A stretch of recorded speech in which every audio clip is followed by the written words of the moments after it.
We'll just get the member for line to resume his seat, and we'll return to that matter after I call the Prime Minister. And he has the call. Thank you, Mr Speaker. I move that so much of the standing and sessional orders be suspended as would prevent the following from occurring in relation to business for today. 1. Government business taking priority until 1:30 p.m. 2. The Prime Minister immediately moving a motion relating to Hamas attacks on Israel and ongoing conflict. 3. Debate on the motion to proceed immediately with the Leader of the Opposition to speak for equal time as the Prime Minister and all other speeches being limited to 10 minutes. 4. Questions being put on any amendments to the motion and on the Prime Minister's motion at no later than 1:15 p.m. 5. Statements relating to Hamas attacks on Israel and ongoing conflict being permitted at a later hour. 6. Following the presentation of documents after question time, private members' business continuing for a maximum of 60 minutes in accordance with the Selection Committee's determinations, after which government business to resume. And 7. Any variation to this arrangement being made only on a motion moved by a minister. Is leave granted? No, it's a suspension. I was told I had to move. I'll put the question. All of those opinion say aye. Against no, I think the ayes have it. And I call the Prime Minister. Thanks, Mr Speaker. I move that the House A. unequivocally condemns the attacks on Israel by Hamas, which are the heinous acts of terrorists and have encompassed the targeting and murder of civilians, including women and children, the taking of hostages and indiscriminate rocket fire. B. Stands with Israel and recognises its inherent right to defend itself. C. Condemns anti-Semitism and recognises that generations of Jewish people have been subjected to this hateful prejudice. D. Calls for the immediate and unconditional release of all hostages. E. Recognises that Hamas does not represent the Palestinian people nor their legitimate needs and aspirations. F. Acknowledges the devastating loss of Israeli and Palestinian life and that innocent civilians on all sides are suffering as a result of the attacks by Hamas and the subsequent conflict. G. Supports justice and freedom for Israelis and Palestinians alike. H. Supports international efforts to establish and maintain humanitarian access into Gaza, including safe passage for civilians. I. Reiterates Australia's consistent position in all contexts is to call for the protection of civilian lives and the observance of international law. J. Supports Australia's engagement with countries in the Middle East and beyond at all levels in support of the protection of civilians and the containment of the conflict. K. Supports the government's ongoing efforts to provide consular assistance to affected Australians and to facilitate the departure of those who want to leave the region. L. Acknowledges what has unfolded is deeply distressing for many in the Australian community, close to the heart of many, and it is important that we maintain respect for each other here at home as people express their views. M. Condemns all forms of hate speech and violent extremist activity, including anti-Semitism and Islamophobia. N. Recognises an attack on any religion is an attack on all religions, and that we all share a responsibility to unite, condemn and defeat such an attack on our common values and way of life. O. Notes that undermining social cohesion and unity by stoking fear and division risks Australia's domestic security. And P. Affirms in the strongest possible terms that hateful prejudice has no place in Australia. Yeah. Mr Speaker, the evil committed by Hamas in Israel has chilled every Australian heart. We have all been profoundly shocked by the scale and wantonness of these attacks. What has happened affects both Israelis and Palestinians, so it's important to note that this motion deals with the situation that both now confront, and I will speak to both. We must face what has happened and what is now unfolding with complete moral clarity. Hamas terrorists committed mass murder on a horrific scale. Jewish families here and across the world are mourning the greatest loss of Jewish life in a single day since the Holocaust. This was no act of war against the army of an enemy. It was the slaughter of innocent people.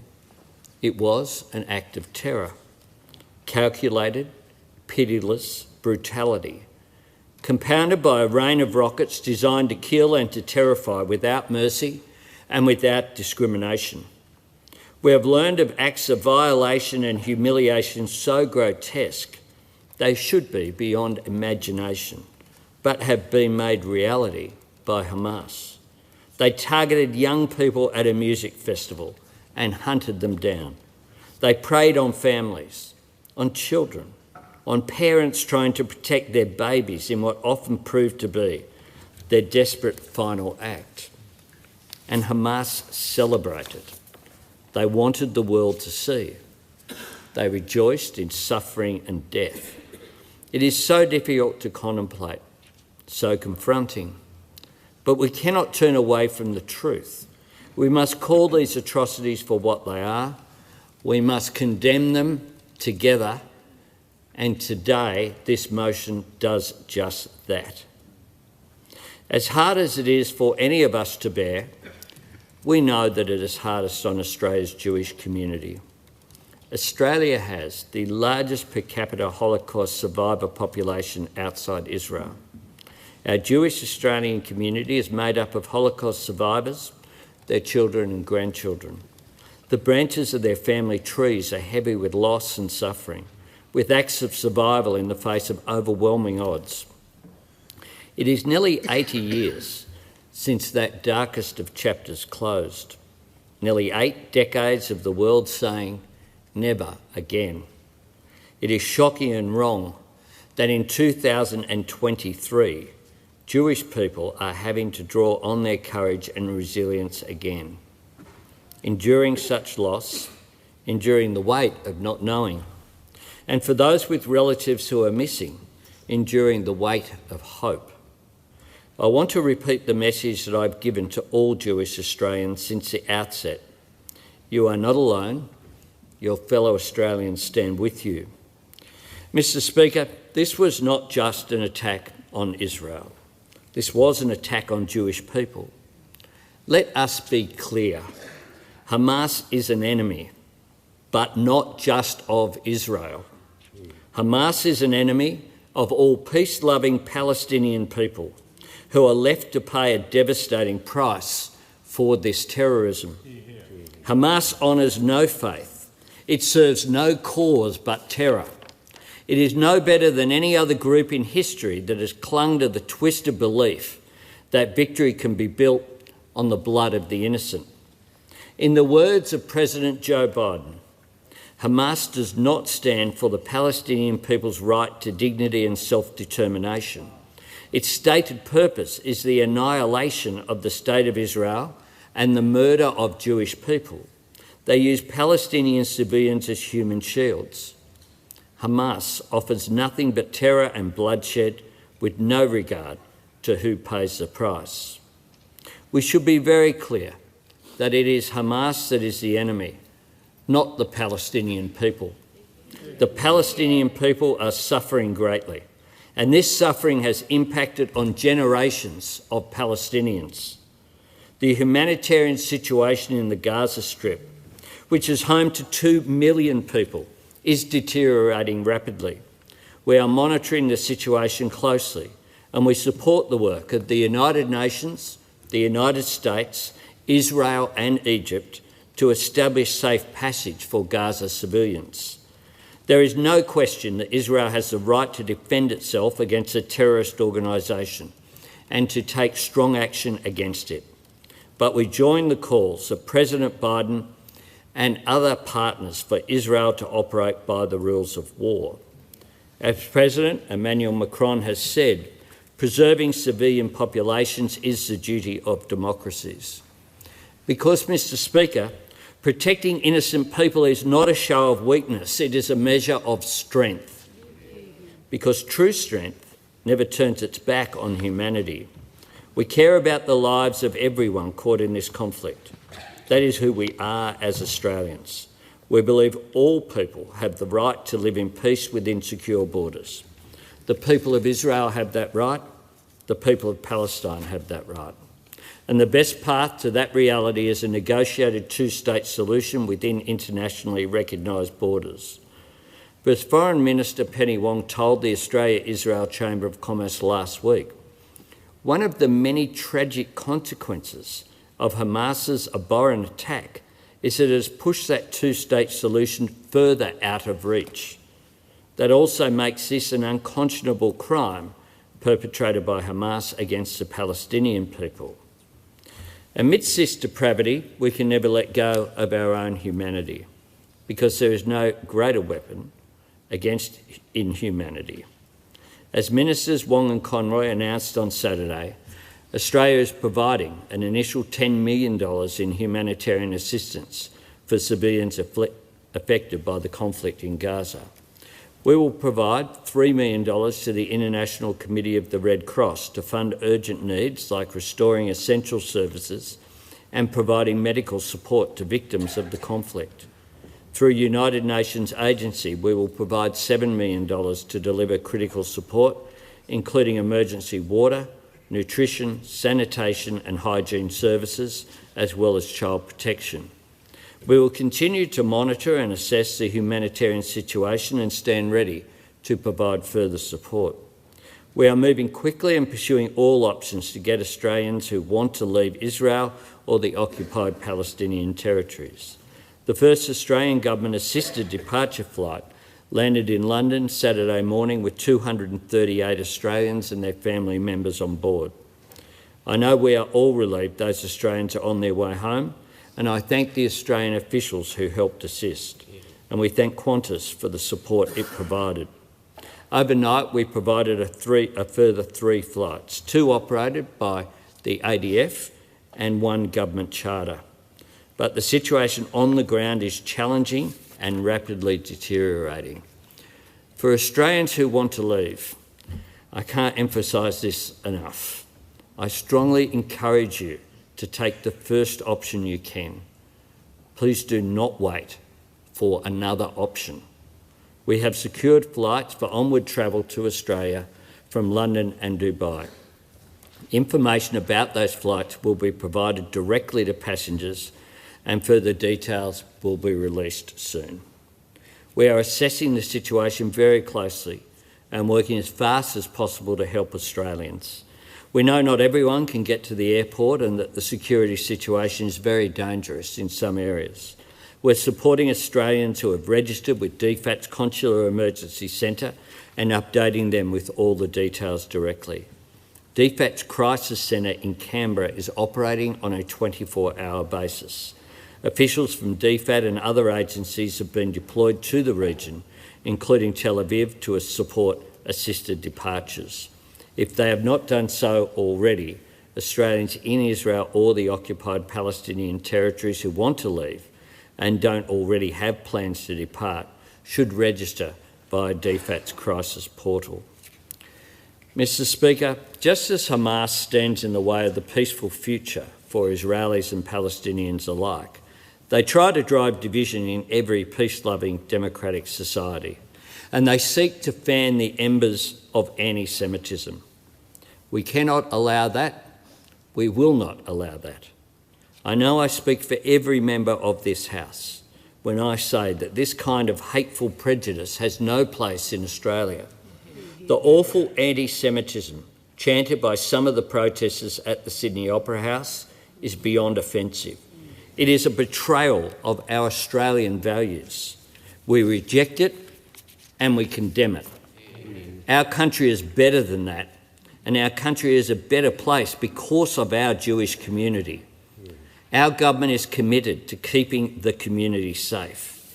Just as we join in this place to condemn Hamas, the message we should be sending loudly and clearly from this place to all Australians is to avoid the traps set by such forces of division.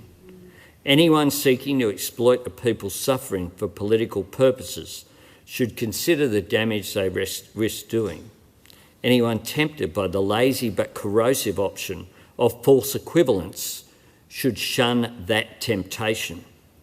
This is a time for compassion, not cynicism.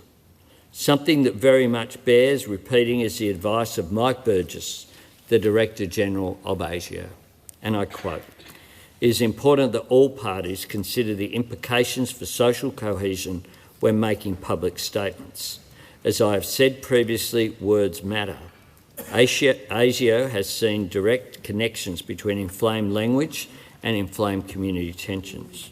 And he goes on, "As always, ASIO is not interested in those who are engaged in lawful protest, but rather the small subset of protesters who may wish to escalate protest to violence. This includes religiously motivated and ideologically motivated extremists or anyone who believes that violence is a means to further their own interests." We have no room for anti-Semitism in this nation, just as we have no room for Islamophobia. We have no room for hatred, not against Jews, not against Muslims. Our nation has been made better by generations of both. An important part of our strength as a nation is the breadth of our society, and it is such a great and vibrant strength. But even in a country as stable and open as ours, social cohesion cannot be taken for granted. It must be nourished and protected. My government is committed to preventing discrimination against people of faith, including through anti-vilification protections. We have established a new $40 million grants program to improve safety and security at places of worship, religious schools and community groups. And I can announce that today the Cabinet has agreed to $10 million from the Confiscated Assets program to be added to that $40 million, and for us to fast-track the processing of what were many hundreds of applications just this week. And we expect to have an announcement of funding in days. We have committed to funding the Australian Human Rights Commission to complete its national anti-racism framework and implement a comprehensive national anti-racism strategy. Last October, Australia signed a United Nations Human Rights Council statement on combating anti-Semitism and online hatred. In June, the government introduced the Counter-Terrorism Legislation Amendment, Prohibited Hate Symbols and Other Measures Bill, to criminalise the public displays of hate symbols. In addition to the important measures that seek to protect the community from symbols of hate, the bill will ensure that glorifying and praising acts of terrorism are criminal offences under Commonwealth law. The bill will also increase the penalties for those seeking to glorify these atrocities. Earlier this year, we also launched a multicultural framework review to ensure Australian government policy settings and organisational arrangements are fit for purpose in supporting our multicultural society. There hasn't been a review of how government supports multiculturalism since 1973. The government is continuing to implement a strengths-based approach to build on the successes of Australia's cohesive and inclusive multicultural society. Those successes are considerable. As Australians, we should all take pride in what we have built together as an open-hearted, welcoming country driven by compassion and an instinctive sense of fairness. We showed it in 1948, when Australia played a role in the foundation of the modern state of Israel. It was a moment of light after the darkness of the Holocaust. On this side of the House, another source of pride is the fact that it was a Labor minister and future Labor leader, Doc Evatt, who was there at the heart of it all at the United Nations as President of the General Assembly. With Evatt presiding over the UN and supported by Prime Minister Ben Chifley, Australia was the first country to vote for Israel to be made a member. Mr Speaker, through this motion today, our Parliament sends a message of sympathy and solidarity to the people of Israel after the attacks by Hamas, and to our own Jewish community. All of us and all Australians embrace you in this time of trauma. We cannot lighten the weight that is upon you, but we hold you in our hearts. And I commend the motion to the House. The question is the motion be agreed to, and I give the call to the Honourable the Leader of the Opposition. Thank you very much, Mr Speaker. I want to thank the Prime Minister for his words and the discussions that we've been involved in this morning in relation to the substance of the motion. It's remarkable that this attack on the 7th of October was just a total act of sheer barbarity. The images, the shocking portrayal, the interpretation of what took place means that no longer can the sympathisers of these murderous terrorists call them freedom fighters. No longer can the apologists of this death cult claim they have a just and noble cause. What occurred 9 days ago was the embodiment of evil, and the abhorrent acts of Hamas's inhumanity have been evident for the world to see. Missiles raining down on Israeli cities, militants invading Israeli territory, a massacre of young people at a music festival, civilians gunned down in their cars, fired upon while fleeing and executed in the streets after surrendering, women being raped, stripped naked and dragged and displayed through the streets, lifeless and mutilated bodies being paraded on the back of utilities, mothers and fathers riddled with bullets as they used their bodies to cover their children in a final act of bravery. Jihadists cheering over the dead bodies of Israeli soldiers, babies being beheaded. We pray for all of those innocent people who have been abducted and are currently being held as hostages, taken to Gaza, especially the elderly and the children. The monsters of Hamas will continue to use them as human shields. The images that we saw over the weekend of an Hamas militant nursing toddlers who had been abducted from Israel. And if we needed any more convincing of Hamas's unashamed sadism, it's the glee that they have displayed in stating that they will film and post online the execution of those little boys and girls, of men and women, of survivors from the Holocaust. We know, Mr Speaker, that more than 1,000 Israelis are dead. Thousands more are wounded. As others have observed, October 7 was Israel's September 11. It was, with great shame, the greatest loss of life, of Jewish life, on a single day since the end of the Holocaust. It was the most major attack on Israel since Yom Kippur War of 1973. And let us be under no misapprehension about the nature of the attack. Like Russia's invasion of Ukraine, Hamas's invasion of Israel was unprovoked, it was unjust, and it was absolutely unacceptable. And let us be under no misapprehension about Hamas's intent from this point. It has no desire for a peaceful two-state solution. Its actions were just designed to derail the peace process. Hamas wants to remove Israel from the map, drive people of Jewish faith into the sea. Now, the coalition joins with every other person of decent humanity in condemning this attack by militant Hamas militants on Israel. Israel has every right to exist. Israel has every right to defend itself and its people. Israel has every right to deter future attacks and other acts of aggression, of coercion and of interference. And the coalition supports and proudly supports Israel's right to do what is necessary and needed in the circumstances, with every asset available to safeguard its sovereignty, to bolster its borders, to protect its people, and to thwart the threats it now faces, the existential threats. There must be no restraint shown to those who have showed no restraint themselves in committing these vicious and vile acts of terrorism. I had the honour of speaking the other day to the Australian resident ambassador of Israel, to His Excellency Amir Maimon.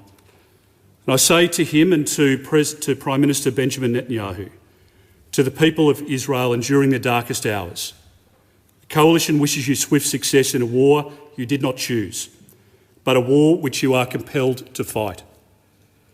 Mr. Speaker, the events unfolding abroad are disturbing for many Australians who have close ties to Israel and Palestine.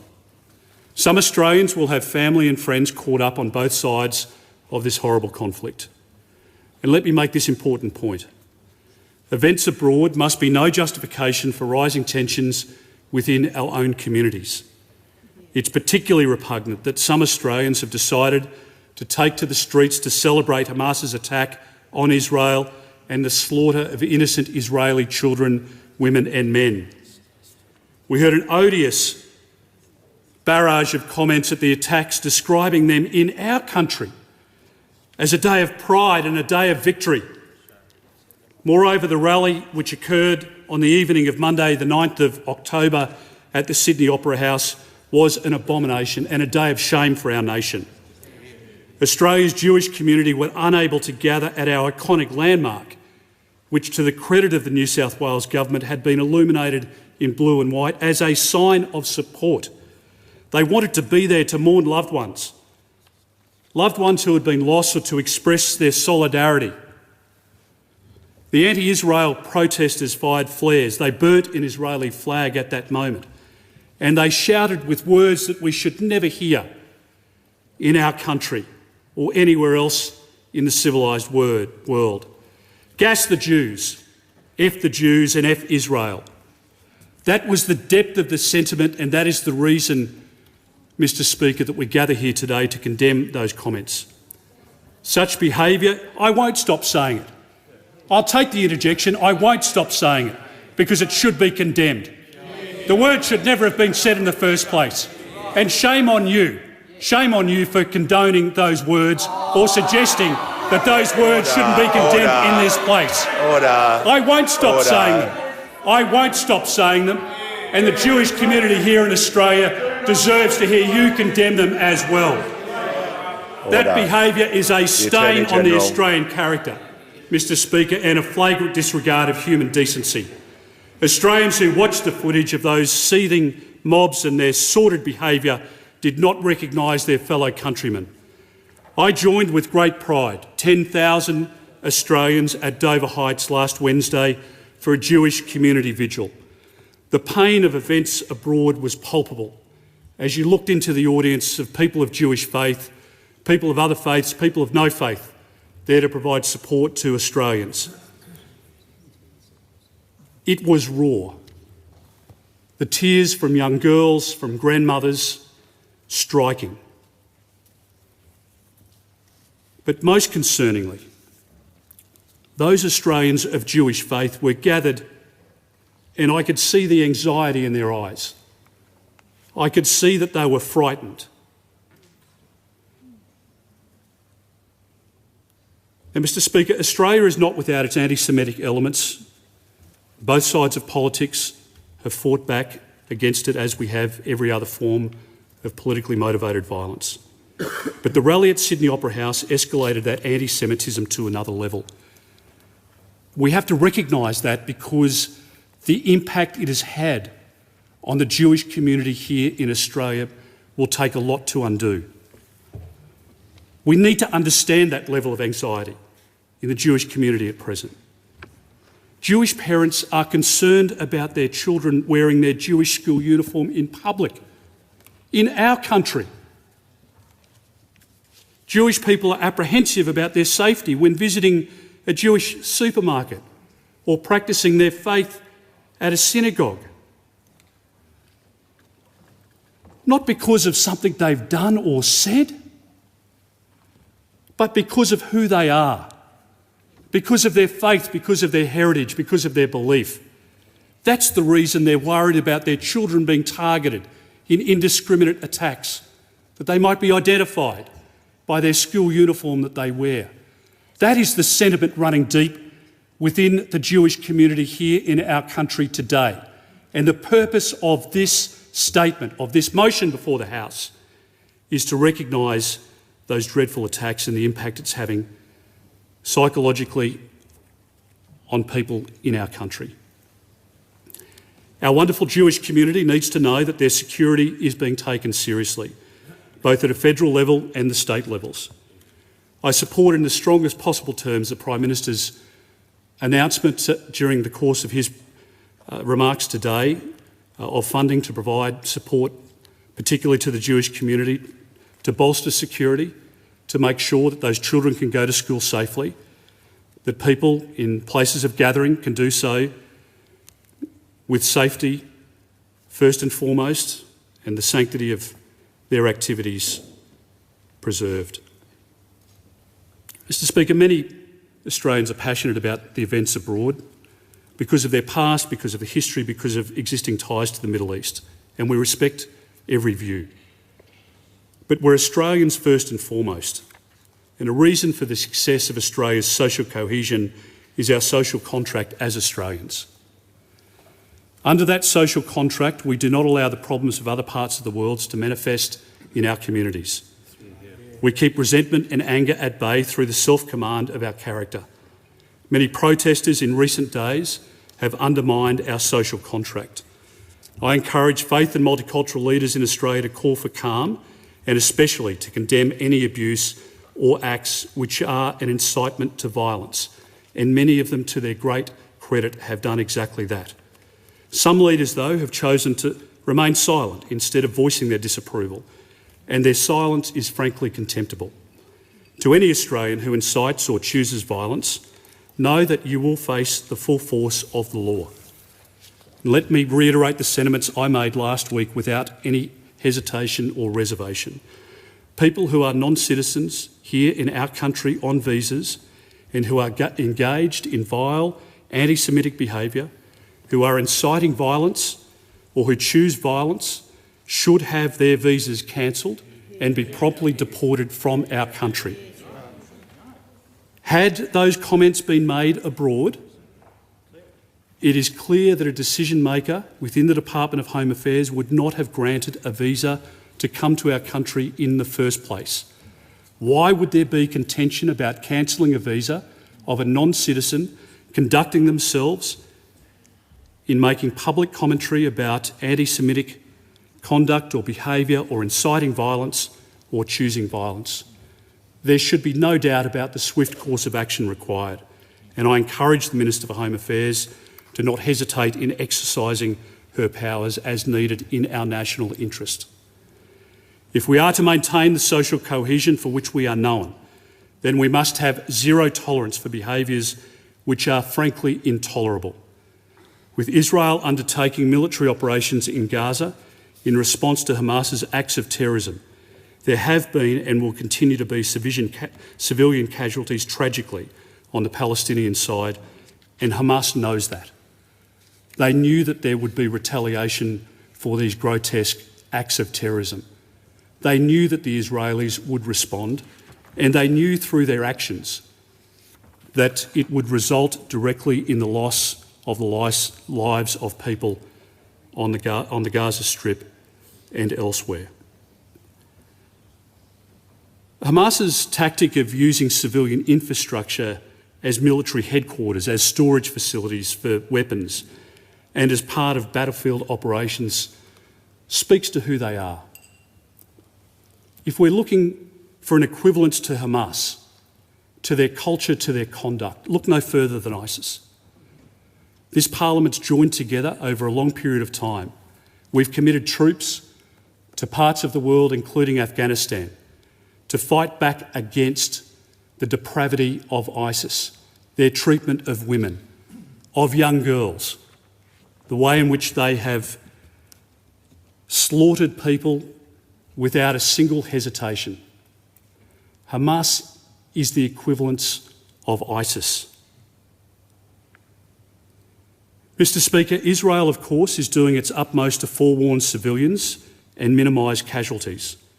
As the Prime Minister said wisely before, Australians who are in the region should take the advice of our Prime Minister and depart if that's appropriate for them in the circumstances, but take the offer if you've asked for it and it's available to you. The situation clearly is and will deteriorate further. Mr Speaker, we know that there are some commentators who continue to try and find moral equivalence in the actions of the Israel Defence Forces with Hamas's terrorism. It should be utterly condemned. Australia stood with Ukraine when it was subjected to the barbarity of an invader, and let us today, as a parliament, demonstrate that Australia stands with our long-standing ally, our dedicated partner, our dear friend in the fight against terrorism, Israel, in its hour of need. Let us show the Israeli people and Jewish communities here in Australia that they have our support and our solidarity. Mr Speaker, 75 years ago, the nation of Israel was born. The Jewish people finally had a place which was theirs. The Jewish story, as we know, is one of every trial and tribulation, of privation, of enslavement, of wandering, of subjugation, persecution and exile, of dispersion, of massacre, of Holocaust, the gassing of 6 million people. But most importantly, the Jewish story today is one of survival, and it always will be. It's a story of achievement from adversity, of triumph from tragedy. It's a story which is committed to the collective Jewish memory. And it is the Jewish memory of prevailing over tragedy and that Jewish spirit we know so well in many of our friends and fellow Australians, which will see Israel again succeed through these darkest of days. I commend the government for bringing this motion to the House, and I look forward to the contributions on both sides, because this is a moment for us to stand with people who have been subjected to the most abhorrent acts at the hands of a terrorist organisation. We stood in this place in the aftermath of the 9/11 attacks on the United States. We've stood in this place and we've condemned the terrorist attacks in France, in Germany and elsewhere. And we do that again today. And as a mark of respect for all lives lost relating to Hamas' attack on Israel and the ongoing conflict, I ask all present to rise in their places.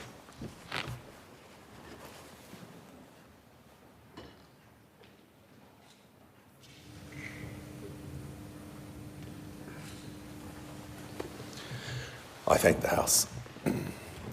The question is the motion be agreed to, and I give the call to the Honourable the Deputy Prime Minister and Minister for Defence. Thank you, Mr Speaker. The last 9 days have borne witness to the most desperately sad tragedy. A tragedy for Jews, a tragedy for Muslims, a tragedy for Israel, and a tragedy for Palestinians. And the unfolding disaster has been a matter of precise calculation by Hamas. And Hamas stands in absolute condemnation. The very nature of terrorism is shocking. It invades normality, such as simply attending a knock on the front door, or leaving your kids at childcare, or going to a music festival, just as thousands of young people, my kids, do in Australia all the time, to have fun, to dance, to enjoy youth. In fact, the motivation for those who went to the Supernova Festival the weekend before last to experience friendship and joy and community could not be further removed from what they then encountered in the face of Hamas: evil, extreme violence and death. And against the backdrop of the anticipated normal, the reality was so shocking that it robs everyone, no matter what they are doing, of the ability to feel safe. And of course, that is the point. These were innocents. They were not combatants, and their death is murder. And so today we stand with Israel and its people. Israel is a liberal democracy. Values of human rights and freedom of speech form the ethos, the founding ethos of its country. And in that, Israel and Australia are alike. But our connection with Israel runs much deeper than that. It was an Australian Foreign Minister who drove the UN Special Committee on Palestine in 1947, which gave rise to the very creation of Israel. Doc Evatt regarded this as his signature achievement in public life, and he was inspired and supported by the Australian Jewish community of the time.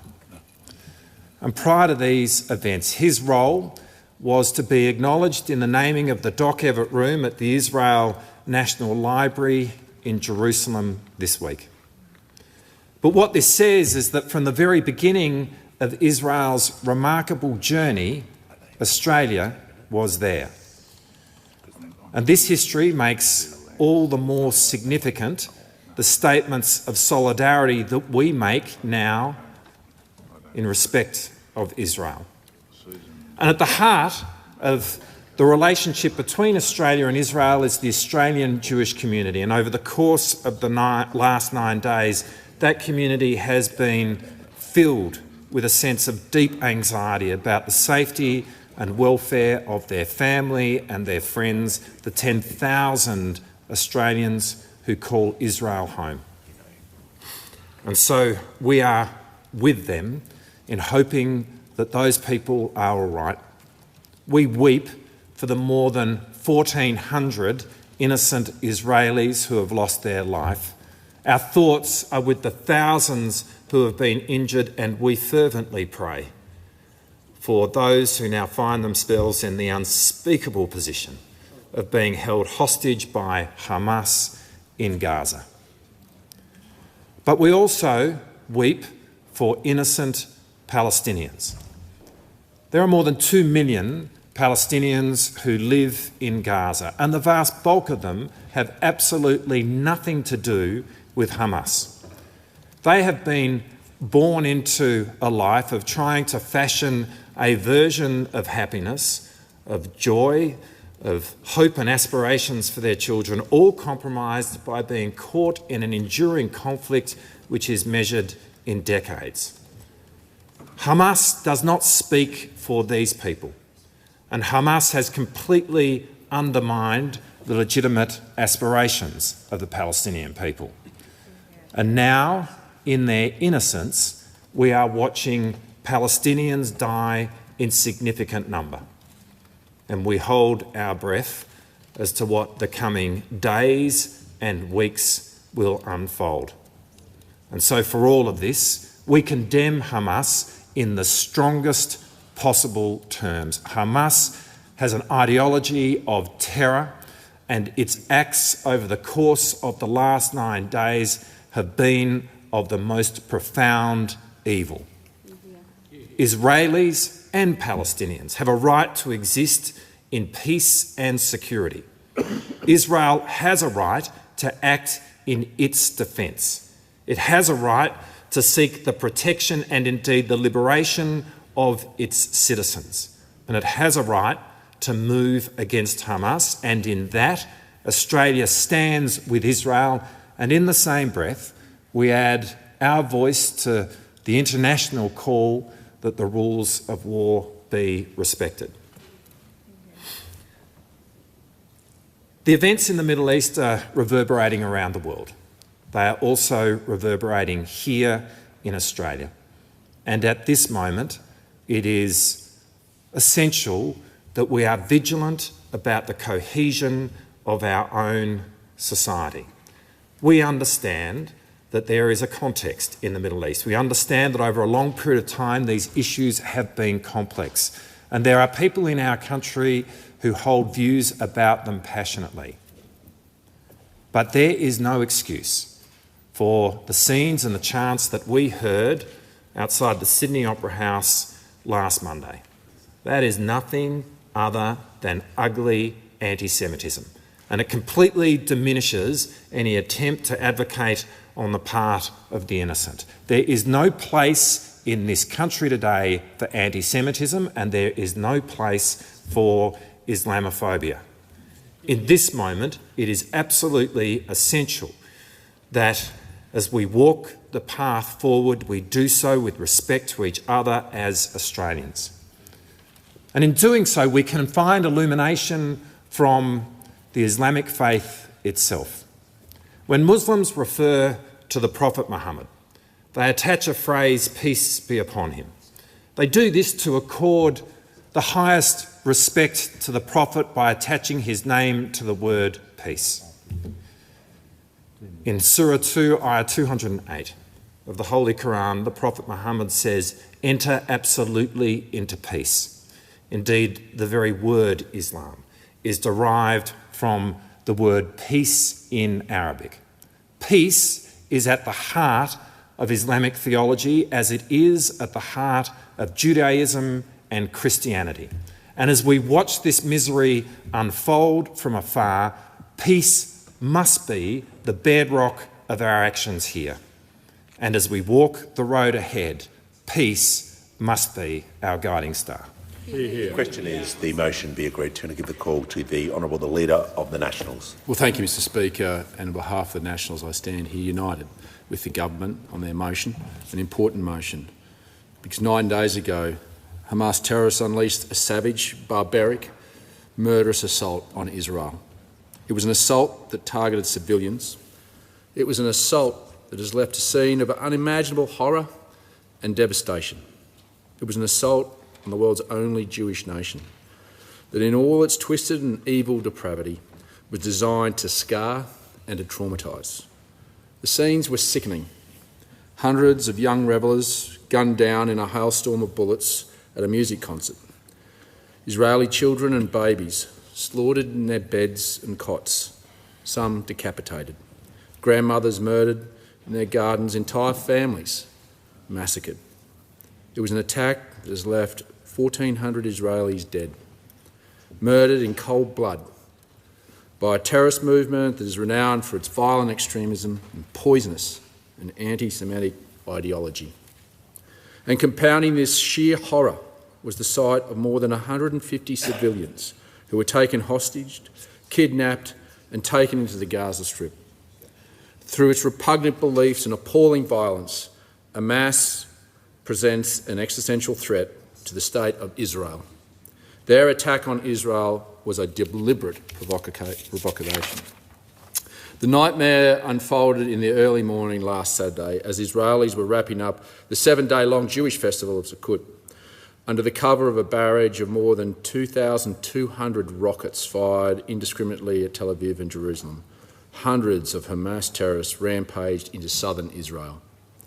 They marched into communities and into kibbutz after kibbutz, opening fire on homes and killing women, children and elderly, and any Israeli they came across.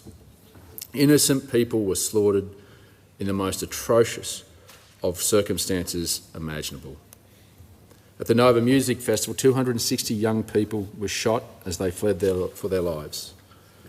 At the BRE kibbutz, a small Jewish community, more than 100 residents were killed in their homes, including scores of children. Tragically, it was here that we also lost 66-year-old Galat Kabone, an Australian grandmother. And so the Federal National Party, in the strongest possible terms, condemns this abhorrent terrorist attack by Hamas. Our party stands in unity and solidarity with the nation of Israel and its people. We always have and we always will. We must be clear, Israel has every right to defend itself against the appalling threats presented by an ISIS-like organisation like Hamas, which has no regard at all for human life.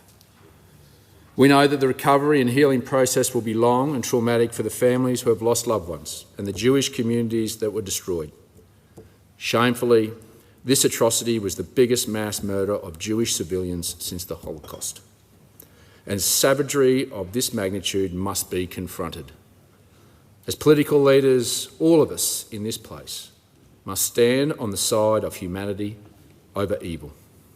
The National Party is proud to stand with Israel in their battle against terrorism, and once again we extend our sincere sympathies and condolences to our close friend and ally and its people during this difficult time. I commend the motion to the House. The question is the motion be agreed to, and I give the call to the Attorney-General. Thank you, Mr Speaker. Today we mourn the greatest loss of Jewish life in a single day since the Holocaust. Today we mourn more than 1,300 people who've been murdered by Hamas terrorists. Hundreds of young Israelis mercilessly hunted down at a music festival. Israelis murdered in their homes, shot as they answered their front doors. Israelis butchered in their beds. Entire families slaughtered in their cars, their kitchens, their living rooms. Men, women and children. Jewish men, Jewish women, Jewish children. I'm the son of a Holocaust survivor who, as a young boy, was forced to flee his home in 1939 and travel to the other side of the world. His life was at risk because, and only because, he is Jewish. My father and my grandparents escaped. More than 6 million Jewish men, women and children did not escape. They were murdered by the Nazis and their allies and collaborators for being Jewish. Anti-Semitism has been called the longest hatred. The Nazis did not invent it. And as the events of the last week have demonstrated all too tragically, anti-Semitism did not end when the Nazis were defeated. Because make no mistake, this was not just an attack on the State of Israel, and it was not just an attack on the people of Israel. This was an attack on the Jewish people. Over thousands of years, the Jewish community, my community, has only survived because of our unbreakable spirit in the face of horrific prejudice. And on many occasions, we have had to face that prejudice alone. Not this time, because this time, unlike so many times in our past, the Jewish community is not alone. As this motion makes clear, Israel is not alone. Australia's support for Israel is deep and enduring. It is a bond of true friendship, which goes back to the founding of modern Israel when Doc Evatt helped introduce UN Resolution 181, and to when, under Prime Minister Ben Chifley, Australia was the first country to cast a vote in favour of creating the modern State of Israel. In the shadow of the Holocaust, Australia supported the legitimate right and aspiration of the Jewish people to establish a Jewish homeland. And Australia unambiguously supports the right of Israel to defend itself today. At the same time, the Australian government will continue to support the legitimate rights and aspirations of the Palestinian people. To that end, it is the policy of this government, as it has been for Australian governments for many years now, to support a just and enduring two-state solution in which Israel and a future Palestinian state coexist in peace and security within internationally recognised borders. This is an aspiration shared by many Israelis and by many Palestinians. But let's be clear about something. Hamas does not share this aspiration.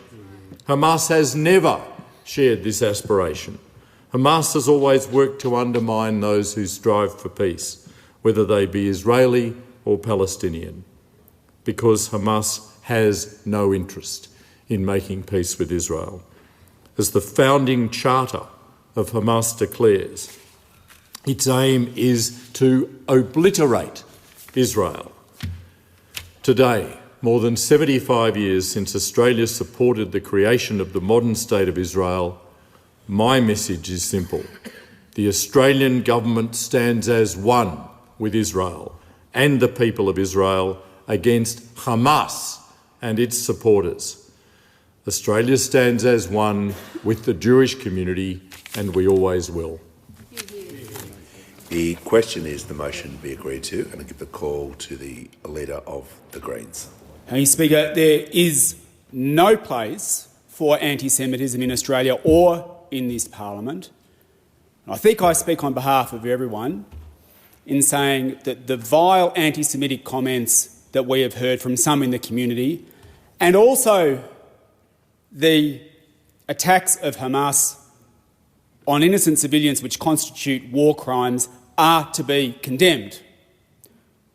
And it is also contemptible to hear an attempt in this chamber early today from the Leader of the Opposition to try and weaponise it by suggesting that somehow someone in the government condoned any of those remarks. That is beneath contempt. That is beneath contempt on what should be a motion that is about expressing support for people who are on the receiving end of hate. And there is no place for anti-Semitism and no place for Islamophobia in this country. And we can have a debate in this place about the looming invasion and the need to fight for peace without the Leader of the Opposition accusing falsely people who I might have a difference of opinion with, but I can bet the bottom dollar that none of them back the vile anti-Semitic comments that we have heard. And it is beneath contempt for the Leader of the Opposition to try and use this motion to prosecute that agenda. And there were some other people who gathered over the weekend in their thousands across the country to say that not only is there no place for anti-Semitism in Australia, but that there's no place for Islamophobia and that the war on Gaza must stop. Thousands of people gathered together peacefully across the country to make the point that we are on the verge of a humanitarian disaster becoming a humanitarian catastrophe. And with a ground invasion of Gaza looming, it is disappointing, to say the least, that this motion moved by the government backs that invasion, because there is much to be supported in this motion. The Greens join in condemning the attacks on innocent civilians and call for the hostages to be freed and for the perpetrators of these war crimes to be held to account. We join with everyone in this place to say there is no place for anti-Semitism and Islamophobia. There is much that we could support, but on the eve of a looming invasion that is likely to be not just a humanitarian catastrophe but a war crime, Australia cannot stay silent and indeed back that invasion. There's about 2.3 million people in Gaza crammed into an area about half the size of the ACT. And in many respects, Gaza is a walled-in primary school, with 40% of that population being under 15 years old. Their area has been blockaded now for many years, but in the heartbreaking words of the United Nations Refugee Agency, they've made the point that not one drop of water, not one grain of wheat, not a litre of fuel has been allowed in Gaza Strip for the last 8 days. Raised the alarm that as of today, my UNRWA colleagues in Gaza are no longer able to provide humanitarian assistance as I speak. The UN has also said that the directions being given by the Israeli military for evacuation orders in hospitals in northern Gaza are a, quote, death sentence for everyone within them, because there is nowhere for these people to go. And it has also been pointed out by Amnesty and the UN and others that these orders to evacuate are not in compliance with international law. And this bombardment and the shelling that the Red Cross has been reportedly saying has been deliberate shelling of health facilities amounts to a collective punishment of the Palestinian people for something that they are not responsible for. And this looming humanitarian catastrophe is something that Australia should be joining other countries in trying everything we can to stop. Everything we can to stop. We join with everyone in this parliament in mourning the 1,300 Israelis who have lost their life. But on today's count, there are also between 23 and 2,600 Palestinians who have lost their life, many of whom are children, and we mourn them as well. And this is now moving beyond self-defence into an invasion. And it is up to Australia as a peace-loving country to join the push to stop it. No to anti-Semitism, no to Islamophobia, and no to the war on Gaza.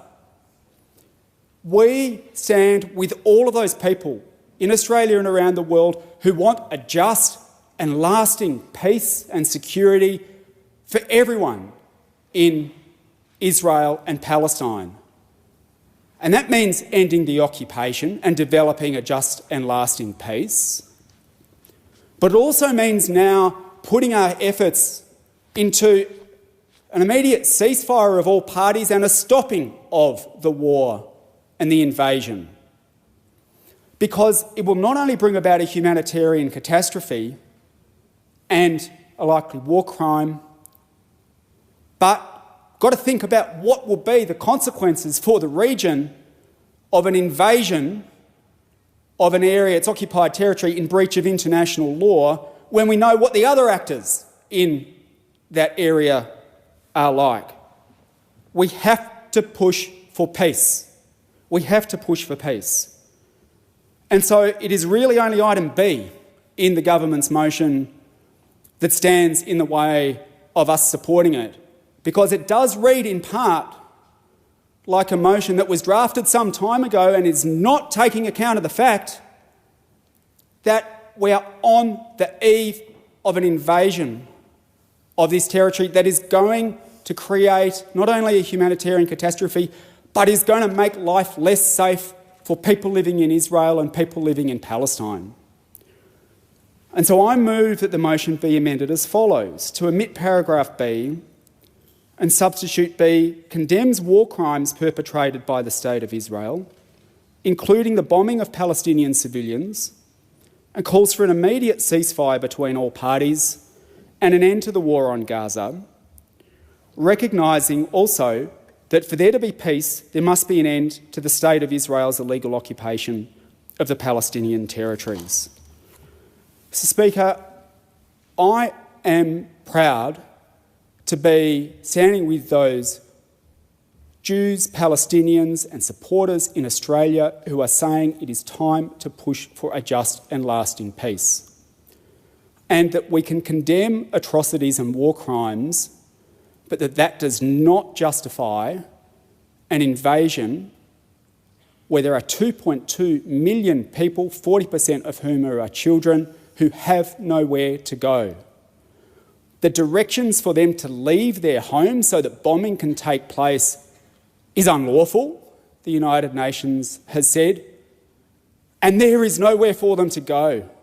They are walled in. They are walled in. And that is why, amongst other reasons, an invasion is not only wrong, it is going to lead to humanitarian catastrophe. And so I would urge the government to just reconsider that part of their motion that gives tacit support to that invasion, and instead to adopt a pathway forward for peace.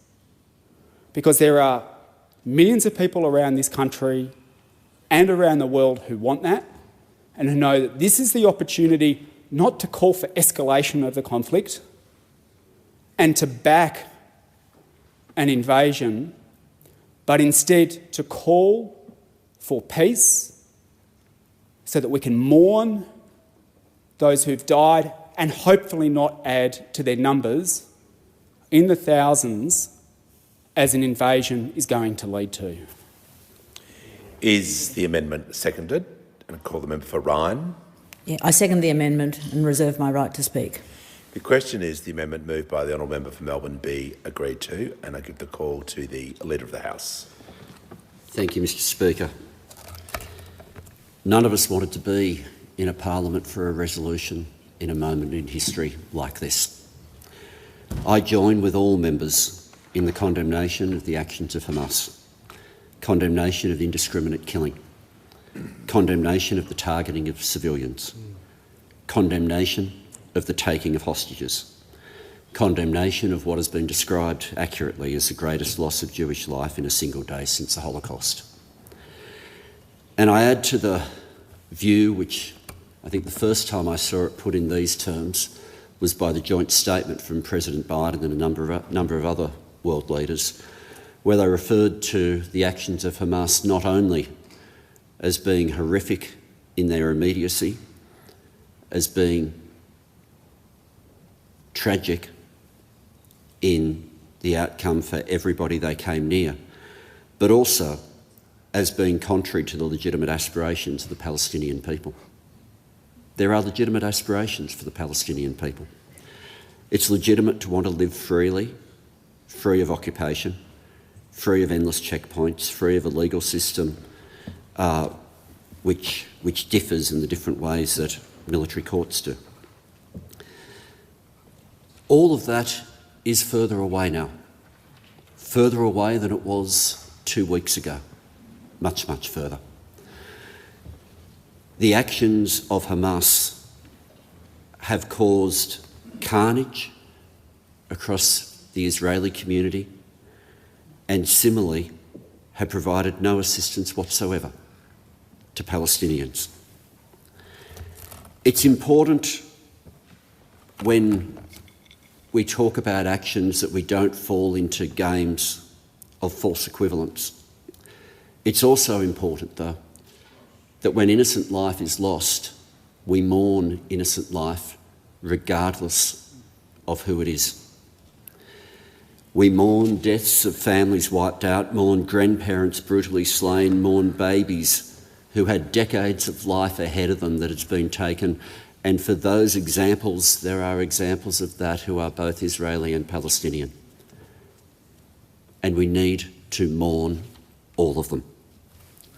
There are Australians grieving for people on either side of the border. And all of those Australians who are grieving the loss of innocent life have a right to know that the Parliament grieves with them. Grieves for the deaths that are known, the deaths where people are still waiting for confirmation, and inevitably the deaths where confirmation will never come, where a life that was known is just never reported back again. And there is also the ongoing grief for the loss, which is not loss of life, but is the permanent loss to people for all the fear that lies ahead. The fear of something as joyous as a music festival being something where people will feel they cannot relax. The fear of something as routine as attendance at a pizza shop. The fear of being confronted at a checkpoint. The fear of sleeping and not knowing whether by the time morning comes, a bomb may have struck or a knock on the door may have come saying that your home was to be demolished. The base fear of constant risk of terrorism, the base fear of living with a seemingly endless occupation. For all of that fear, it has been something now that will last longer as a result of what has just occurred. The resolution in front of us calls for the upholding of international law.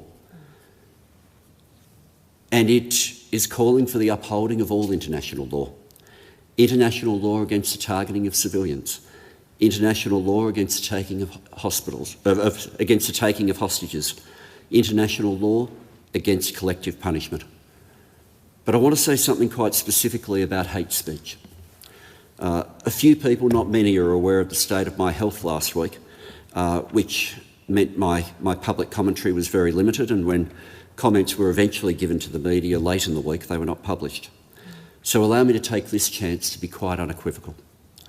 Statements of hate speech, some of which were given in my part of Sydney, some of which were given elsewhere, are all unacceptable and are all to be condemned. There is no place for hate speech in Australia.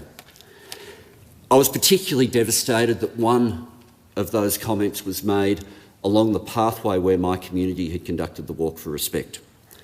My community has actually been at the centre, at the absolute centre, of opposing any weakening of our hate speech laws.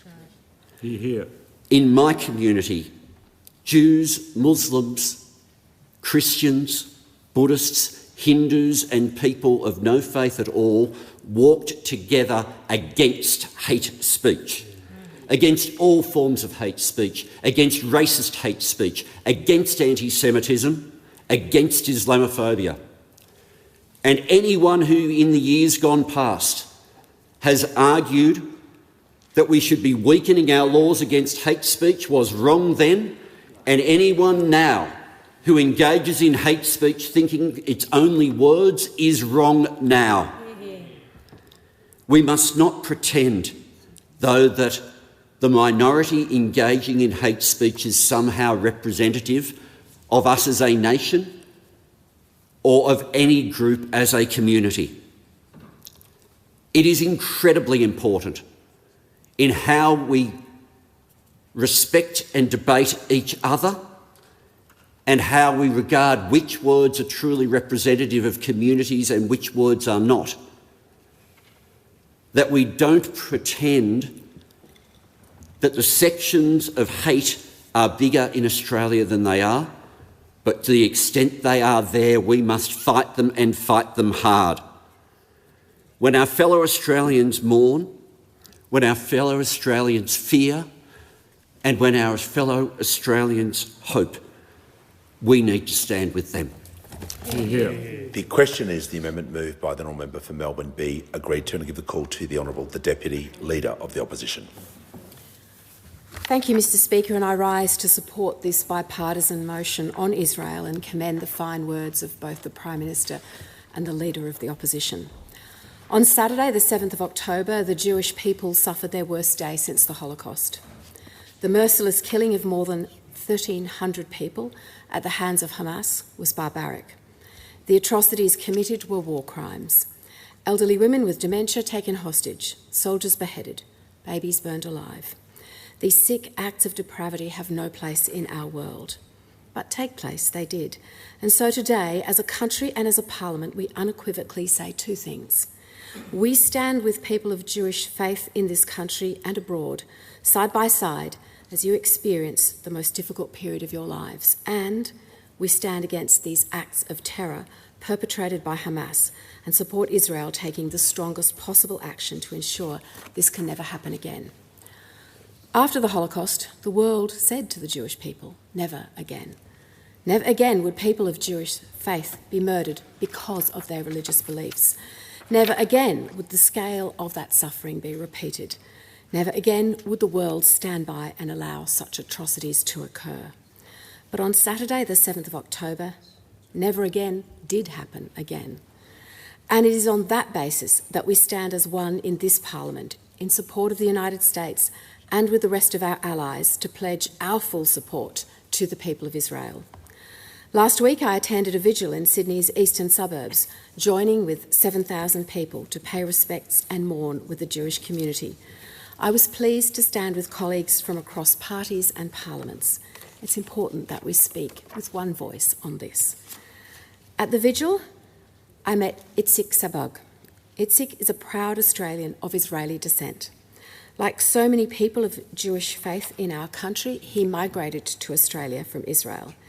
Itzik's nephew, Ziv Shapira, still in Israel, went to that now infamous music festival. All Ziv wanted to do was have a good time. All he wanted to do was catch up with his friends. He wanted to enjoy the party, have a dance, have fun. Ziv was only 26 years old. Speaker, Ziv never came home from that music festival.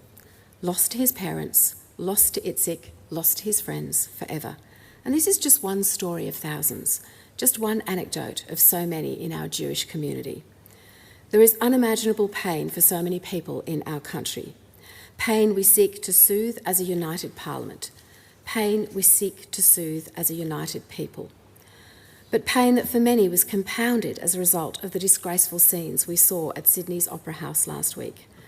We should never be in a situation in our great country where we rightly make a significant symbolic gesture to support a group of people facing trauma, only to then have such a failure in administration that this gesture backfires and further upsets them. I pay tribute to the New South Wales Premier, Chris Minns, for apologising to the Jewish community. He gave a fine speech at the vigil in Dover Heights, but it is a timely reminder of just how deeply anti-Semitism does run across the world, and even in sections of our own country. We must wrap our arms around the Jewish community. We must remind them that we condemn and reject these abhorrent views. Seeing a mob chant, "Gas the Jews, burn the Jews," days after the Jewish people experienced their worst tragedy since the Holocaust, is one of the worst things I have seen in this country. We must learn from this as national leaders. We must understand the depth of hatred Jews face and commit to addressing it. In the coming days and weeks, I look forward to visiting more Jewish communities around the country. It's important that they know their national leaders support them, are listening and will act. If the Jewish community needs more funding for security upgrades, then that is what governments must deliver. If the Jewish community is telling us that some parents don't feel it's safe to send their kids to school, then we need to listen, act and assure them of that safety. It's important they know where we stand locally and internationally in support of them. Every parliamentarian must denounce all acts of hate speech and anti-Semitism towards the Jewish people in Australia and around the world. Of course we condemn the barbaric, violent and unprovoked terrorist attack by Hamas on the people of Israel. Of course we condemn the murder, rape and hostage-taking of innocent civilians, including babies, children, women and the elderly. Of course we support the State of Israel's right of self-defence in taking action to respond to these terror attacks by Hamas, including the eradication of Hamas from Gaza and dismantling the capability of Hamas to conduct terrorist attacks on the people of Israel in the future. And of course we will support the work of recognised international aid agencies to provide humanitarian assistance and protection wherever possible to all innocent civilians caught in any ensuing conflict. Less than a year ago, I travelled to Israel and the UAE with a member for Barara as part of a study tour. Less than a year ago, I was standing on those same streets in Sderot, where just last week so many civilians were gunned down in cold blood. As I said a few weeks ago, before these atrocities occurred, seeing bomb shelters in the middle of kids' playgrounds is terrifying. It is sobering. It gives pause to try and reflect on how we would feel if we had to deal with that reality in Australia. Seeing the Hezbollah flag flying high metres from the Israeli border, reaching to the top of the Golan Heights and being guided through the areas so many hostile forces routinely occupy, learning how in Sderot communities are surrounded by makeshift bomb shelters because of what they face so frequently. This is the only way someone can properly appreciate the real and pressing threat that the people of Israel face every single day. And the reason Israel faces these threats is directly because of the Islamic Republic of Iran. Iran is funding, training and arming a whole ecosystem of terrorist organisations, including Hamas. The sole desire of Iran is to destroy the Jewish state of Israel. There's no deal to be done here. They unashamedly want to see Jewish people die and the state of Israel cease to exist. There can be no accommodation here and no compromise with Iran. They are the biggest threat to peace and order in the Middle East. The landmark Abraham Accords were changing and can continue to change the Middle East region for the better. And that's why Iran is so hell-bent on destroying them and stopping further agreements. The coalition stands in complete unity with the United States of America in warning Iran of the consequences should they seek any further involvement in this war. We must acknowledge that the acts of barbarity perpetrated by Hamas and the terror group's ongoing use of more than 100 innocent Israelis, including babies and children, as human shields, has irrevocably changed the region. And we must also reassure the Palestinians that condemning this terrorist group and its terrorist activities, the worst the world has seen since 9/11, should not and cannot be taken as any negative expression against the Palestinian people. People with whom I have had a long and enduring friendship and connection. Speaker, I want to make one final point. In the days and weeks ahead, Israel has rightly stated they will have no choice but to launch a very forceful response, seeking to ensure these atrocities can never occur again. Unfortunately for Hamas, civilians are always collateral damage in their quest to advance their terrorism. So as civilians suffer, we must remember this is because of one thing and one thing only, the actions of Hamas. We must stand resolutely with Israel as they respond forcefully, because the Hamas-Iran joint propaganda machine will be seeking to persuade the world that they are the victims. We must ignore that propaganda and stay strident in our support of the Jewish people. And we must all remember their actions in the coming days and weeks are in self-defence of their people and their country.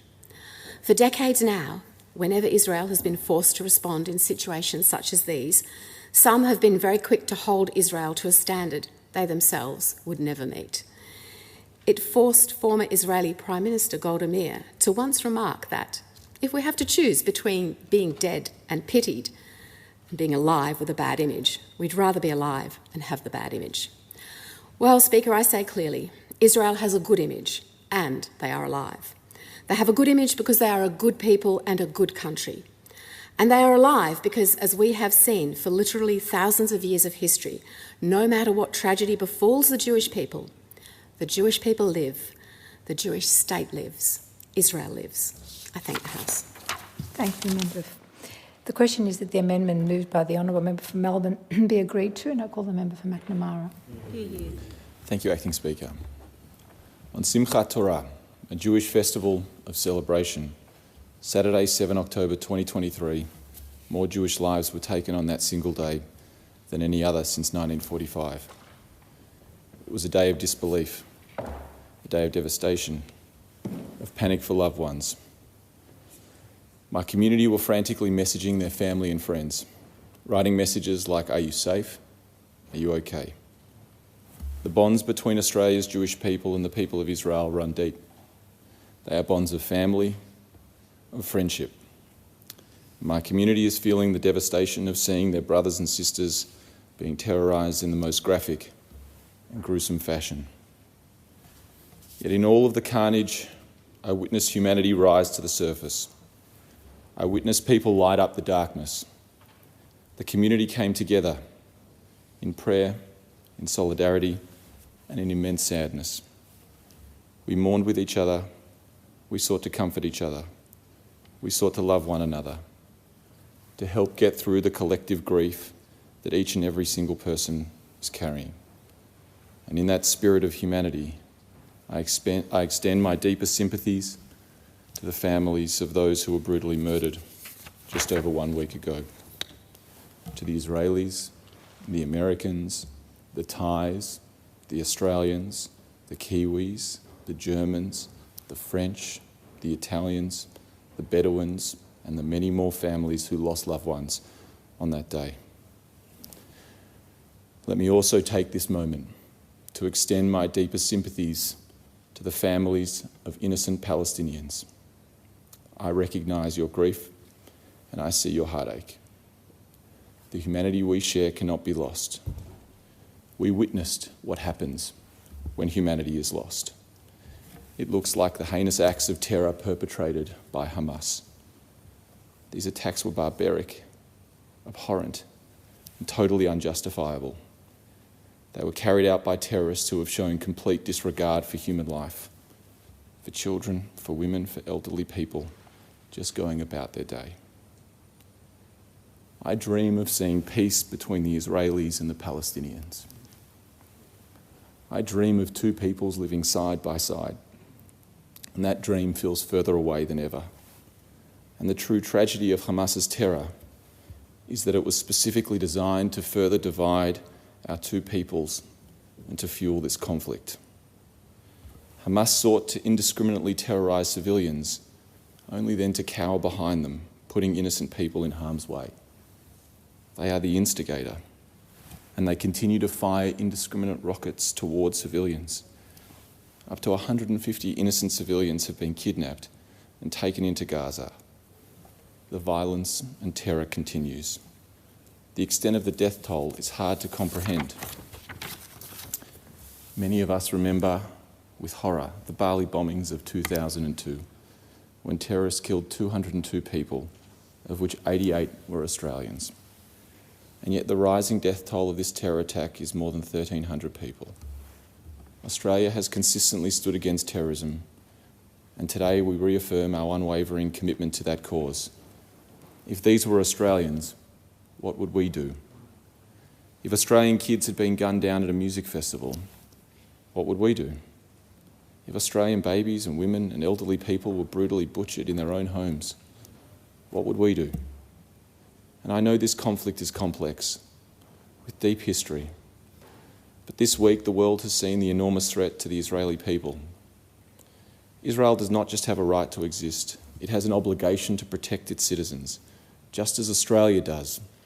And if this attack had happened to Australia, Australians would be demanding this Parliament act in a way that ensured this terror could not happen again. The story of the Jewish people is one of extraordinary courage and resilience. But this week, my community has faced a reality beyond our worst nightmares. We witnessed devastation in Israel only to be confronted with scenes at home in support of the perpetrators. Less than 24 hours after the attack, as the body count was rising, people gathered at our country's most iconic landmark, the Sydney Opera House, and chanted anti-Semitic slurs echoing the worst of the Holocaust. We've seen flags burnt, Nazi salutes on Melbourne trains, and a stream of online abuse with justifications of the murder of innocent Jewish lives. My community is heartbroken, and my people are suffering, trying to reconcile the atrocities overseas and the scenes at home. It makes the resolute support that I and the Jewish community have received from colleagues in this Parliament so meaningful. On Wednesday, the Foreign Minister spoke at the Australia-Israel Chamber of Commerce. She made a speech in support of Israel that was strong and heartfelt. On Thursday, the Prime Minister came to my electorate, to the St Kilda Synagogue, where he met with leaders and members of the Jewish community. He spoke movingly of his support for Israel and for our community. I can tell the House that the Jewish community deeply appreciated his words, just as they've deeply appreciated the words of people right across the political aisle. I want to thank the leaders of this place for their unwavering support and solidarity. I want to acknowledge people who are hurting across the Parliament, including my friend, the member for Maranoa. I also want to acknowledge my state Liberal colleague, David Southwick, who has stood united with me as we work to support our people in this time. So we gather today to stand in solidarity with the people of Israel from within the Australian Parliament, just as we stood with them as we cast the first vote in 1947 to help establish the State of Israel after witnessing the darkest chapter in human history. We must stand against terrorism, against anti-Semitism, and against hatred in all its forms. The people of Israel, the Palestinian people, and indeed all humanity deserve nothing less. I will finish with a prayer that is said by Jewish people during the daily prayers. Its underlying translation asks for one thing above all, that for Israel, for the Jewish people, and for the entire world, there should be peace. Oseh shalom bimromav, hu ya'aseh shalom, aleinu ve'al kol Yisrael, ve'imru amen. Thank you, Member for McNamara. And I call the member for Cook. Thank you, Madam Deputy Speaker. After a week that saw the greatest loss of life through the slaughter of Jews since the Holocaust, Jews gathered together at the Central Synagogue in Bondi Junction, as they do for Shabbat services, as Jews have gathered for Shabbat services for centuries. And on this particular evening, though, there was a special poignancy to their gathering, as they came together to console and support and encourage others, as the women lit their candles in hope. And as we gathered for the Shabbat service, which Jenny and I were pleased to attend, along with the current member for Wentworth and the former member for Wentworth, Dave Sharma, Rabbi Levy said this. He said, Am Yisrael Chai, the people of Israel live on. It was a statement of resilience, It was a statement of faith. It was a statement of hope. If there's one thing I have learnt in my long association with the Jewish community, is that they are a people of endurance and resilience and of hope, even in the most awful of circumstances in which this past week they have experienced. And so, Madam Deputy Speaker, I'm pleased to stand in support of this bipartisan motion and to stand here in support of the people of Israel and the State of Israel. To stand here and condemn the barbaric, violent and unprovoked terrorist attack by Hamas on the people of Israel on October 7, and the murder, the beheading, the rape and hostage-taking of innocent civilians, including babies, children, women and the elderly, to express our deepest sympathy and deep condolences, including to those members of this place, but all around our country, to the State of Israel and Prime Minister Netanyahu and all of his people, to the Jewish community here in Australia through Ambassador Amir Maimon, who I spoke to, as we denounce these terrible acts. These terrorist acts have been rightly identified as terrorist acts. To speak of this as a war is to somehow risk legitimising the other combatant, for which there can be no legitimacy whatsoever. They are terrorists. As Prime Minister, I was pleased that we listed in full Hamas as a terrorist organisation, and that of Hezbollah and many others, because that is indeed what they are. And as we gather in this place and rightly denounce and condemn these acts, I hope it will not fade, though, from our memory quickly or ever, because that is too often the case. I remember, as the member for Brow will remember, back in December of 2018, the UN General Assembly considered a resolution condemning Hamas for repeatedly firing rockets into Israel and for inciting violence, thereby putting civilians at risk, and for its use of resources in Gaza to construct military infrastructure, including tunnels to infiltrate Israel and equipment to launch rockets into civilian areas. It specified that the further engagement by the UN Secretary-General was required and the UN Special Coordinator for the Middle East peace process in efforts to de-escalate the situation in Gaza. And that was needed. I instructed that we would support that motion in condemning Hamas. A procedural vote was held before that main vote of the resolution, calling for the main resolution to be decided on a 2/3 majority. It was passed in that chamber, narrowing the odds of the resolution passing successfully. And although 87 voted in favour, including Australia, a majority either voted against or abstained, meaning that the resolution failed under the ruling. Before the vote, the US Permanent Representative of the UN said that despite more than 500 General Assembly resolutions condemning Israel at the United Nations, not one had condemned Hamas. Not one. So as we stand in this place, appalled, aggrieved, our hearts breaking, we should not have been surprised at this barbarous violence from such a group.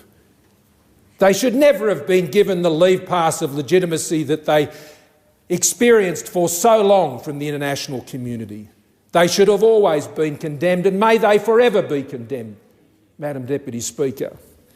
And so we stand here and we say we will support the State of Israel's right to self-defence, as we should in this motion, in taking action to respond to these terror acts.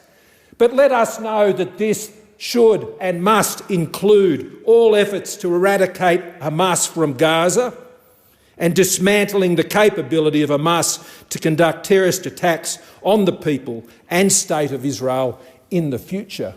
And so in the weeks and the months ahead, let our resolve not diminish. Let our eyes not turn away from what we say today as we continue to support the State of Israel's legitimate right to defend itself and to remove that ever-present threat that has stood there each and every day threatening their citizens as they go about their peaceful lives. And I join the Deputy Leader of the Opposition in saying that as Australia we should call on the Islamic Republic of Iran to cease its funding, training and arming of terrorist organisations that include Hamas. We cannot look away from the support that Hamas has received from Iran.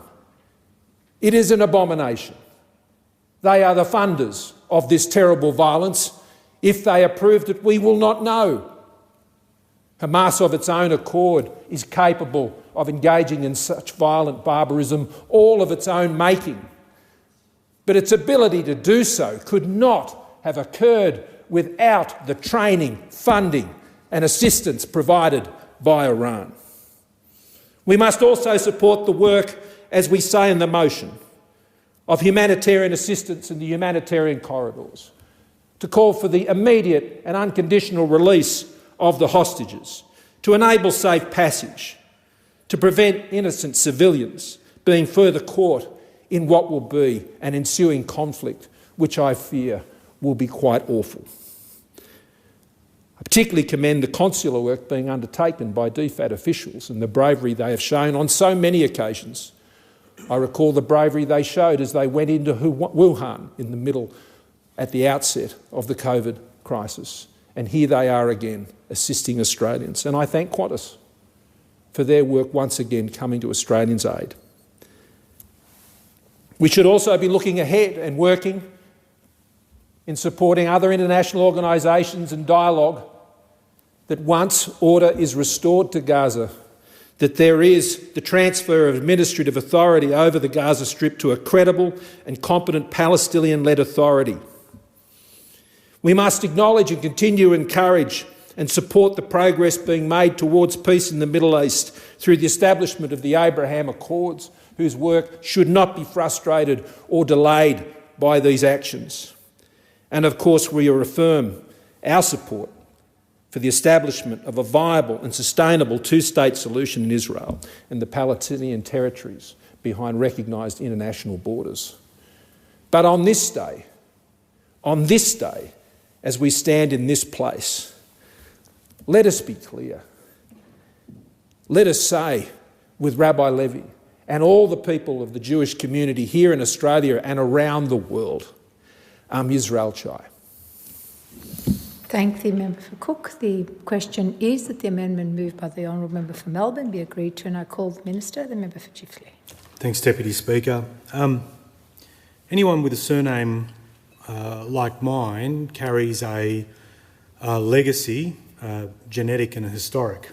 We come from a part of the world once had a name, Yugoslavia, where people of different faiths and ethnicities were as tight as brothers and sisters. They shared all the special religious and personal events, and they sung songs together about a country that was outside of an anthem, but this was a truly special bond that then in a matter of years disappeared, and the most depraved acts occurred between people who had said they'd loved each other like brothers and sisters. And knowing the impact of hate in the way it tears apart societies, I've carried that since my 20s. There are a lot of people that have seen similar episodes in different parts of the world where it just comes to the fore at moments like this, where hate drives people to do the most barbaric of actions. That hate-propelling violence is something that we must all not only recoil from, but we have to act against. Like many people world over, we've been aghast at what we've seen in Israel on the 7th of October. It's an absolute abomination. Hamas is being rightly condemned. The way they targeted infants, the way they targeted women, the way they targeted the elderly, and they target people on the basis of their faith. and so many Jewish people lost their lives in a way that is completely and utterly unacceptable. And we feel deeply for them, and we grieve with Israelis world over who are feeling this deeply.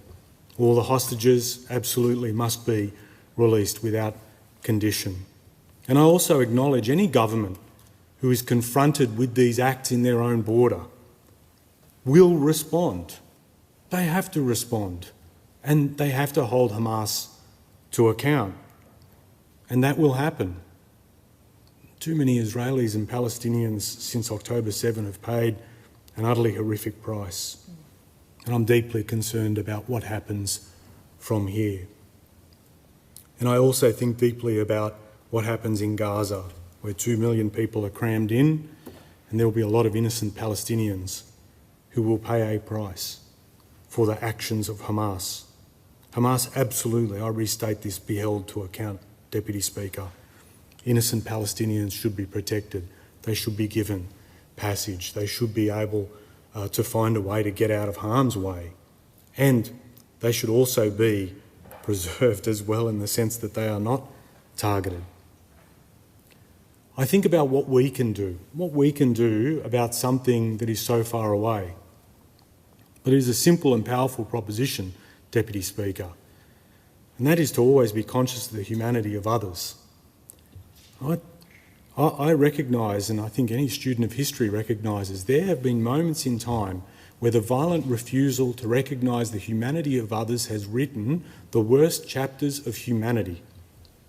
And specifically when I think of my friends in the Jewish community and the intergenerational trauma created by the Holocaust, those moments, remember what has driven that. I think of many shared meals from Shabbat to Iftar, and I think of the bonds that are being created through those moments. And I know it's very hard. Those warm memories will be pressured to the deepest recesses of minds, created or moved out by the memories that are being created or may be made in the coming weeks. But being conscious of humanity will be an important way in which we preserve what we value most in this country. It should be at the front line of our fight against anti-Semitism and Islamophobia. It's been at the heart of work of the people like the member for Cowan, who sits behind me, who I thank deeply for what she has done to take up the fight against extremism and the way it tears communities apart. Yeah. And on these points, Deputy Speaker, I'm very grateful to have been able to express a few remarks in this very important debate we're having. Not all Israelis are Jewish, and not all Palestinians are Muslim, but everyone feels the dread of the moment. And regardless of your faith or ethnicity, all Israelis and Palestinians are absolutely entitled to the right to a future free from the weight of fear. And they should be able to build better lives for themselves and do what every one of us who are parents want, build a better life for the ones that follow. And they should be able to do it within the state of Israel, and they should be able to do it in the state of Palestine. I thank the House. Member for Chiflin, I call the member for Barara. Thank you, Deputy Speaker. Members of the House will have visited Jewish community centres and synagogues and schools during their service in this place. Inevitably, members pass through a security station and often wonder why the security. After all, this is Australia. This is Australia. We're one of the few nations on earth that has never had any formal discrimination against Jewish people, and I honour that history. Yet even with that history, Jewish Australians have felt the pain of the murder of Jews in Israel. Hamas attacks in Israel have reminded Jews across the world that in each generation we face those who seek to exterminate Jewish people from the face of the earth. The events in Israel brought that long history that silently lives in our DNA and our memory as a people back to life. Whilst our own sense of decency and humanity instinctively turns us away from looking at the depravity, we must not turn away. Depravity that saw whole families murdered together in their homes. Babies, captured, caged and killed. young women sexually assaulted in the streets, a grandmother murdered and the images of her body uploaded to her own social media page. Hundreds of young people at a music festival to celebrate peace, mowed down by terrorists in body armour and brandishing AK-47s. Not all were Israelis. The murdered and missing include people from 43 nations around the world. 150 people dragged from their homes and kidnapped, one of whom was an elderly Holocaust survivor. And with 1,300 dead, in a matter of hours, the greatest loss of Jewish life in a single day since the Holocaust. And history repeats itself again. Another time, another evil group who seek nothing less than the extermination of the Jewish people from Israel, and if they could, have their way from the entire earth.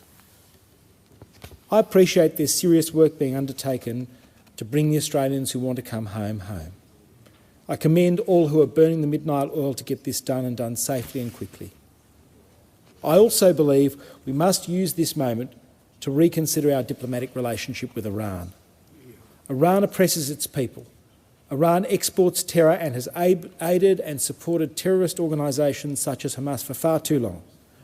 I do not believe it is in our national interest to have diplomatic relations with a country that seeks to export terror throughout the world. I'll say a few words about the response in our country. It's been simultaneously wonderful and troubling. We have an expression in Hebrew, Kol Yisrael Aravim Ze Bazeh. Loosely translated, it means all the people of Israel take care of each other. But in this instance, we've not just seen the people of Israel take care of each other, but the people of goodwill of Australia taking care of each other. I want to put on record my thanks to the people who've sent emails, reached out with messages of goodwill, the social media posts with people standing with Israel. Like many people in this House, the last few weeks I've been occupied with pre-poll. And what was lovely at the pre-poll, didn't matter what side of that debate people were on, volunteers, members of the community, came up to me and shook my hand and hugged me and said, we stand with you, Julian, and we stand with the people of Israel and the Jewish people at this time. It was the beautiful gesture from Susan and the people of St Stephen's Normanhurst, who dropped flowers into my office, not sure what to do and how they could express their support and their feelings about the actions in Israel. But there were other actions that troubled me and troubled Jewish Australians, and it troubled Australians of goodwill. And that was the public emergence of an awful form of anti-Semitism. What happened in our greatest city, Sydney, was nothing short of appalling. I never imagined a day where Jewish people in Sydney would be told by the police that the streets were not safe for them. Or indeed, could I have imagined that the same police would arrest a man carrying an Israeli flag while giving an escort to the steps of the Opera House to anti-Semites celebrating the work of a listed terrorist organisation that we in Australia have listed, murdering Jewish innocents. Nor could I have imagined that anti-Semites would light flares and chant "Gas the Jews" on the steps of Australia's greatest cultural symbol while the police watched on. Gas the Jews. Kill the Jews. Order. At the Sydney Opera House in 2023. Order. These people should be prosecuted for inciting the murder of their fellow Australians and, if possible, removed from our community. More broadly, we need a serious debate about anti-Semitism. Anti-Semitism is always accompanied by an indifference to anti-Semitism. In too many places in the political sphere and the social sphere, the brutal terrorist acts were met with statements of false equivalence, as if innocent Jewish people had brought these murders on themselves. We've all heard this script before. So many of these people lecture us incessantly about tolerance and hate speech, inclusion and racism, and indifference to violence against women. But they've shown that none of their beliefs apply to Jews. The Jewish people are the asterisks where it doesn't apply. This moral equivalence is a failure of moral compass. The indifference of these people and their disregard for their fellow Australians has been on display over the past week, and I have to say, Deputy Speaker, it's been particularly evident from some of the statements by members of the Greens Party at the state and federal level. Sadly, anti-Semitism in Australia is not uncommon. Unfortunately, I experience it regularly. Mr Speaker, the member for Wentworth, the member for McNamara and I co-chair the Parliamentary Friends of the International Holocaust Remembrance Alliance, opposing anti-Semitism. Let me let the House in on our work. Unfortunately, the places where anti-Semitism is alive and well are on the many campuses of our country. There are too many quisling leaders on our campuses who do not have the strength to stop anti-Semitism and who refuse to adopt the IRA definition of anti-Semitism. Many refuse to define anti-Semitism. They think we're making it up. It's festering, and we saw it on the streets of Sydney. Deputy Speaker, though this is a trying time for Jewish people around the world and here in Australia, I draw strength from the many non-Jewish people around the country who are reaching out to stand with the Jewish people at this time, and I draw strength from the broad parliamentary support for this motion. I believe in what we call the vast middle of this country: good, fair, decent people who stand against evil. And I draw strength from what Rabbi Jonathan Sacks said of the Jewish people. He said they are the voice of hope in the conversation of humankind.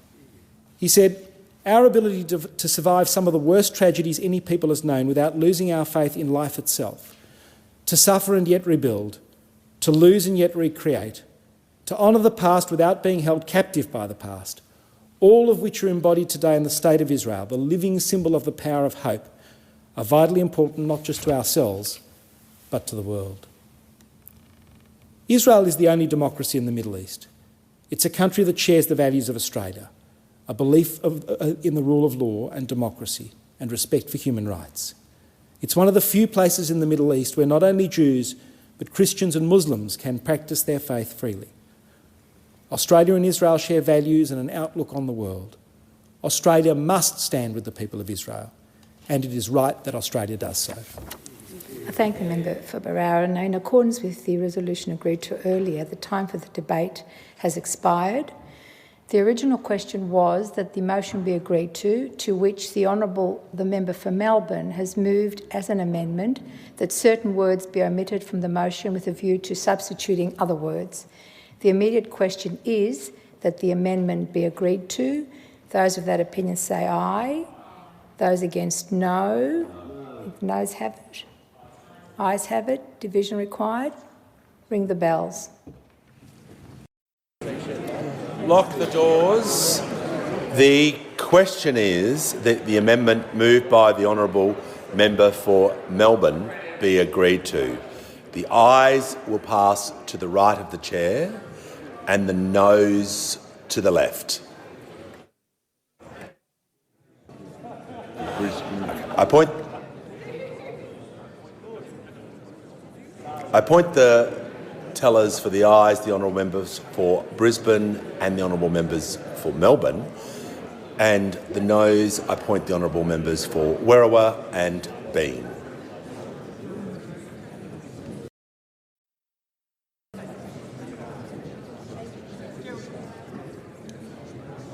Order. The result of the division is ayes 7, noes 107. The matter is then negated. The question now is the motion be agreed to. I'll put...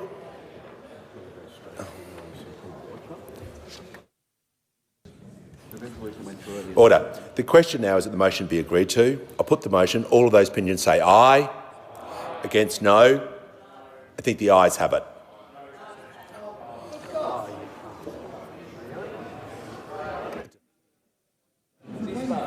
Division required.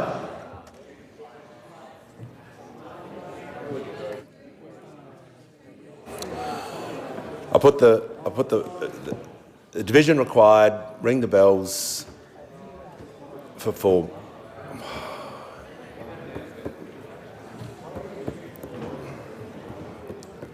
ring the bells for 1 minute.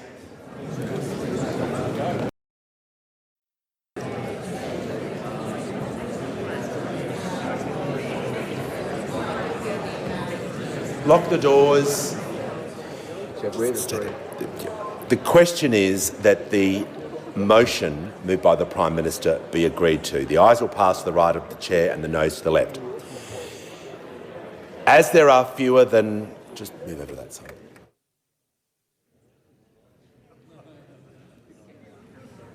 As there are fewer than 5 members on the side for the ayes in this division, I declare the question negated in accordance with Standing Order 127. The names of those members who are in the minority will be recorded in the votes and proceedings. And I understand the members for Clark and McKellar also wish and nor Sydney wish to be recorded as in favour of the motion?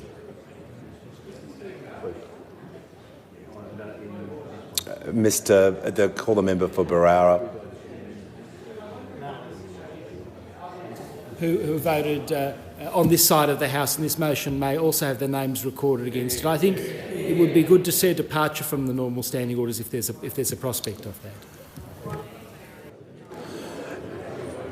that. Since the member has requested the names to be recorded, I will require a count for that purpose.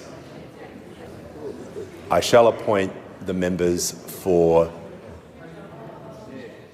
Werriwa and Bean to assist for that purpose. Members will need to remain in their place, whilst for the record of Hansard, members to be recorded in the favour of the motion. I'll just call the Leader of the House. Order. Everyone can remain silent. Point of order, Mr Speaker. Given this procedure is not used often and it was a 1-minute division, could I ask that the doors be opened again for a further 1 minute and then the full count be done? Simply because it's often the case that members don't come in on a 1-minute division if they weren't already here.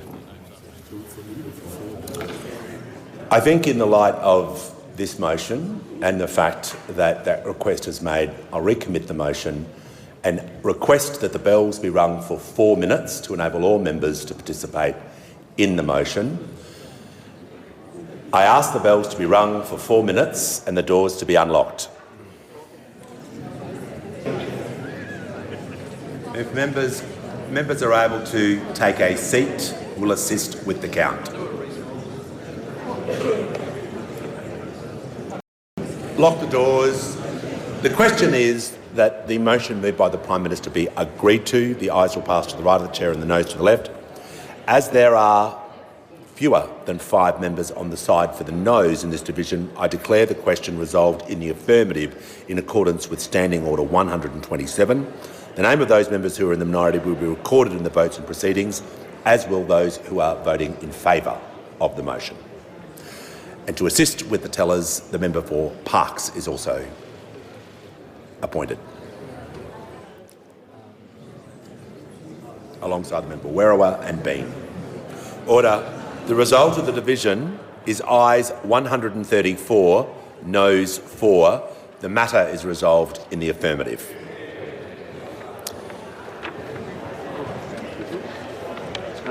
Speaker, I apologise. Thank you. The debate is interrupted in accordance with Standing Order 43.